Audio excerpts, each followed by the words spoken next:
என்னடா வந்ததிலிருந்து மக்கள் நலனுக்காக மட்டும் சொல்கிறாரு, நம்ம நலனுக்கு எதுவும் இல்லையேன்னு நீங்கள் நினைக்கிறது எனக்கு தெரியுது.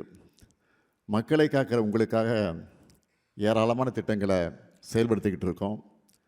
அதில் சிலவற்றை மட்டும் நான் குறிப்பிட்டு சொல்லணும்னா, மக்கள் எல்லோரும் மகிழ்ச்சியாக இருக்க காரணமான காவலர்களாக நீங்கள் உங்கள் ஃபேமிலியோட டைம் ஸ்பெண்ட் பண்ணணும்னு வாரம் ஒரு நாள் ஓய்வு வழங்கப்படுது.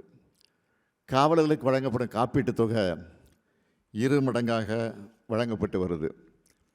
காவலர்களுக்கு மட்டும் இல்லாமல் அவங்களுடைய வாழ்க்கையை துணைக்கும் மெடிக்கல் செக்கப் பண்ணுறோம். பெண்களுக்கான சிறப்பு மருத்துவ பரிசோதனையும் இதில் அடங்கும்.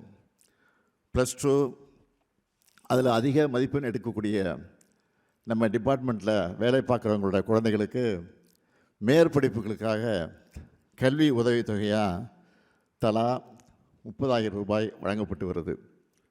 உங்கள் நலனுக்காக பல்வேறு மாவட்டங்களில் காவலர் நல அங்காடிகள் திறக்கப்பட்டிருக்கு.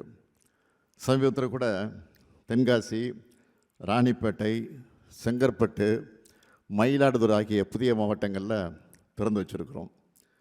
இரவு ரோந்து பணிகளுக்கு போகக்கூடியவங்களுக்கு சிறப்பு படி வழங்கப்பட்டு வருது. பெண் காவலர்களுக்கான ஒர்க் லைஃப் பேலன்ஸ் குறித்த ஆனந்தம் பயிற்சி திட்டம் செயல்படுத்தப்பட்டு வருது. காவலர், தலைமை காவலர், உதவி ஆய்வாளர், ஆய்வாளர் மற்றும் துணை கண்காணிப்பாளர் ஆகியோருக்கு வழங்கப்பட்ட குடிமனை வீடுகளின் அளவு விகிதாச்சாரப்படி உயர்த்தி வழங்கப்பட்டு வருது. இன்னும் சில டேட்டாக்களை சொல்கிறேன். எஸ்எஸ்எல்சி +2ல் டாப் 10ல் வந்த நம்ம காவலர்களின் குழந்தைகள் 2493 பேருக்கு நம்ம ஆட்சியில் 1,33,00,000 ரூபாய் பரிசு தொகை வழங்கப்பட்டிருக்கு.